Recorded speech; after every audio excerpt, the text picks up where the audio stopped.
Hello everyone, welcome to the final video in our series, the process of selling your business. So in the first two videos, we looked at things such as how to value your business, how to prep your business for sale, the actual process of selling your business. And in this final third video, we're gonna address some of the pitfalls we've seen business owners fall into during the sales process that you will hopefully be able to avoid. So enjoy.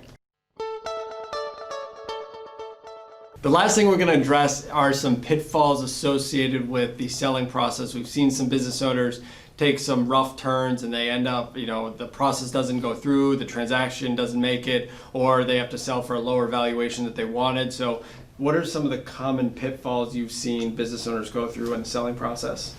Well, disclosing, of course, is probably the biggest one, which is, if you've got some hidden skeleton someplace, they're going to come out. You might as well get them out in the front part of the process.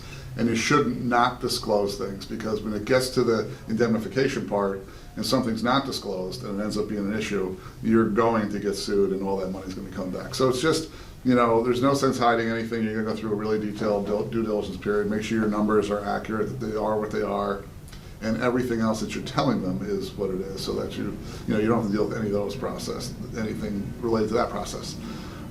Second is, the seller never gets as much as they want as far as up front. Like, everybody thinks their business, generally, everybody thinks their business is worth more than it is. Yeah. And the buyer, of course, usually doesn't think it's worth anywhere near what you think it is. And most of the time, most deals, to bridge that gap, you think it's worth $3 million, they think it's worth $2 million, you got to bridge that $1 million, you'll do some type of earn-out, which is, okay, if you really think it's worth $3 million and you're going to perform like that, and you do perform like that in the future, we'll pay you for it. Because the buyer doesn't mind paying a fair return. They just don't, everybody says, well, that was an anomaly last year, and next year I'm going to do a lot better. Yeah. Right. And the buyer's perspective is, you would have done a lot better if you could have done a lot better. Right. Right. So, but if you prove it to me and you show it to me, I have no problem paying you more money on that. But that comes with its own set of problems related to that, which is, how do you define earn-out? Who has control over the P&L to make sure that the expenses inside the earn-out are good, or for that matter, on the revenue side, if you're doing a strategic combination, right? If the buyer is doing something you're already doing, so it's you're going to combine the practices somehow. How do you keep track of that earn-out? There's all those things that are very difficult to kind of legislate and make sure they happen. Yeah. And one of the big things in this whole process, one of the pitfalls that kind of goes along with all of that, is it's not usually a good idea for the seller, the owner of the seller, to really be involved past the LOI stage from the contact standpoint, especially when there's often an earn-out, because you're going to sell the company to the place you're going to work for a year or 2 years, and you're going to have earn-out. And it is going to become there's going to be some heated times in the process when you're selling the company where, you just feel like the other side is trying to screw you. Yeah. And you're taking it personally. Yeah. And the buyer side does that as well, right? They feel like you're trying to screw them. Right. And you're going to have a relationship together. So generally you'll have, the lawyer, your advisor, whoever that happens to be, on both sides are usually the ones negotiating, and it's not personal to them. They're representing their client. It's not going to carry forward after the deal. And so I am a big proponent of keeping the owners out of the deal process until you really need them. There'll become a point where the professionals can't agree on something. It's just like, okay, we can't get over this hurdle. We think this, they think that. Then the two deal principals have to come in and say, all right, we're going to compromise, and here's where it's going to go. And usually past all the argument by the time you get to that point. And the other thing is, as a seller, you're really close to your business. It's your baby, and you're selling it. And so somebody pokes a hole or does something, you take it personally. Yeah, right. Yeah. It's just, you can't sell something you're so close to. And I've gone through it myself. It's hard to look at your own stuff. The same way I look at a client, I have a harder time looking at my own stuff. Yeah. And that's true just with anything in life. But especially in the business side, is you should stay out of the deal to the extent you can. Yeah. And the other thing and I've seen this a few times with some of our business owners, is that employment agreement. Like, a lot of times you sell the business, they are asking you to stick around year, 2, 3 years in order to kind of move things and transition it smoothly. But then you realize you're not in charge anymore, even though you sold the business. And can you watch another company run the business a different way, and you watch it impact your employees, and if there's contingencies tied to you staying on for those 2 years, it can be tough for a Right. business owner to see that out. So it's like really understanding knowing the what terms of you're- your employment agreement, Yeah. because that's not necessarily uncommon, right? No, it's common. I mean, you're always Yeah. going to be asked to stay at least a year, if not Yeah. 2 years. And, that is a big issue. You have to know what you're willing to do and how long you're willing to stay.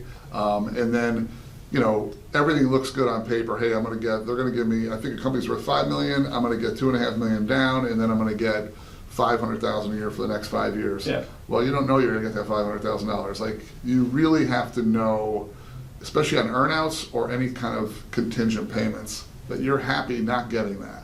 Gotcha. Because you don't Yeah. get it all the time. And Yeah. so, not that you're going to do a deal hoping you only get $2.5 million, but you really got to think in your head, if really things go south, am I okay knowing I only got $2.5 million, or what is my recourse?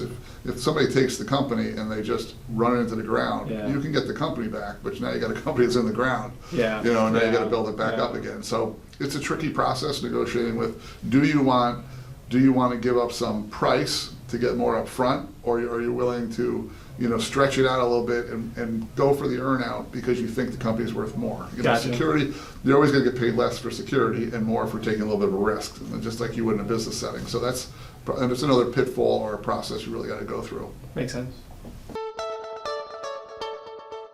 Yeah, so just from what we deal with with companies and most of our clients, right? Their business asset is their most significant asset.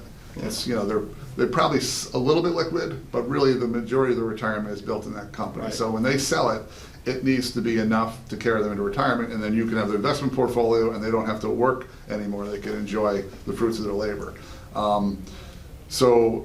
And it really doesn't matter. And now with the world shrinking, right? So, a lot of the deals we've done now are all over the country, right? Because it doesn't really matter where you're located so much anymore. People are a little more portable, businesses are a little more portable, and it's opening up who you can deal with from a business standpoint. Before, you kind of knew who your buyers were. You don't necessarily know who your buyers are at this point. Right. So it's a process. You should think about it. I always tell you should think about it 3 years ahead, And right now, I think it's just the age of the population. I'm having an awful lot of conversations with people who tend to be in their 50s, and so they're probably not quite ready to sell or retire, but it's in their head. Yeah. And there's less people inside their inside their companies that really probably can take it over. So now they're figuring out, where do I go with this company? I don't have any kids who want to take the business over.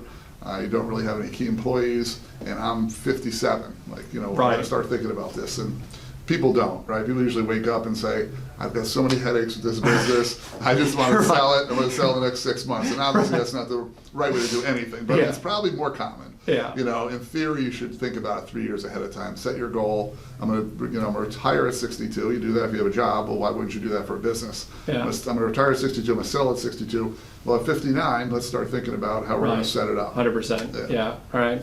Thank you everyone for watching this series, The Process of Selling Your Business. If you are thinking about selling your business and you would like some help from Dave and his team over on the accounting side, I put the Contact Us link in the description of the video below.